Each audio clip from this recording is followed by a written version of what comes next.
A special thank you to each of our subscribers who make this channel possible. Here's today's story. In a bold and controversial statement made on Monday, President Donald Trump indicated his intention to deport certain violent criminals who are U.S. citizens to prisons in El Salvador.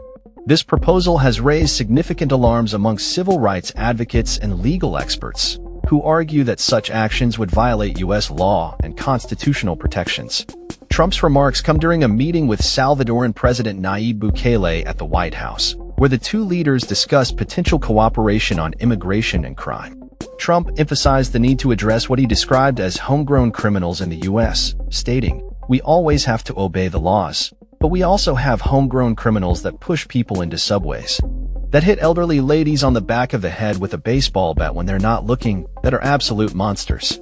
The president's suggestion marks a significant escalation in his administration's immigration policies, particularly regarding U.S. citizens. Legal experts quickly pointed out that U.S. law does not allow for the deportation of citizens under any circumstances, except in very rare cases involving foreign-born individuals who may have committed acts of terrorism or treason or who have lied during the naturalization process. Aaron Corcoran, an immigration law expert from the University of Notre Dame, stated, "There is no provision under U.S. law that would allow the government to kick citizens out of the country."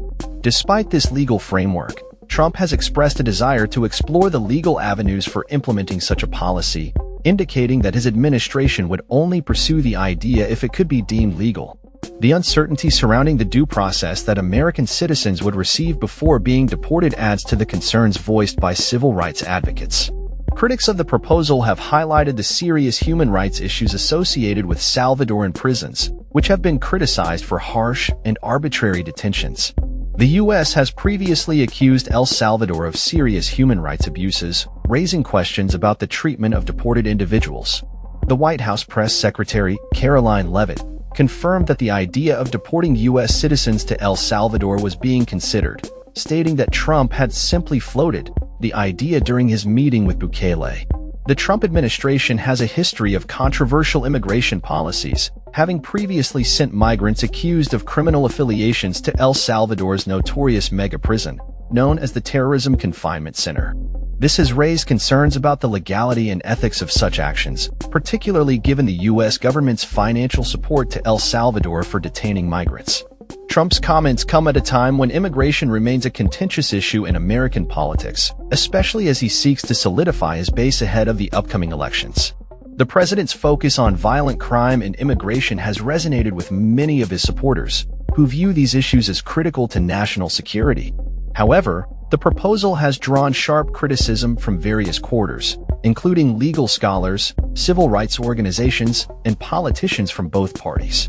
Republican Congressman Tom Emmer of Minnesota voiced support for Trump's approach, arguing that the Biden administration has allowed dangerous criminals to enter the country unvetted.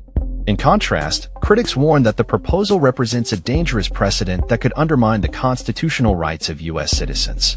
Aaron Melnick, a senior fellow at the American Immigration Council, expressed concern over the implications of the proposal, stating, "We are at a dangerous moment in U.S. history, where the President of the United States is threatening to send U.S. citizens to be imprisoned by a foreign ally." As the Trump administration navigates this politically charged landscape, it remains unclear whether any legal pathway can be established to execute this controversial idea. The ongoing debates surrounding immigration policy and the treatment of citizens will likely continue to evolve in the coming weeks and months as the administration seeks to address public safety concerns while adhering to legal and constitutional standards. That's all for this story. We upload videos every day covering many different subjects, so hit that subscribe button to stay informed. Thanks for watching.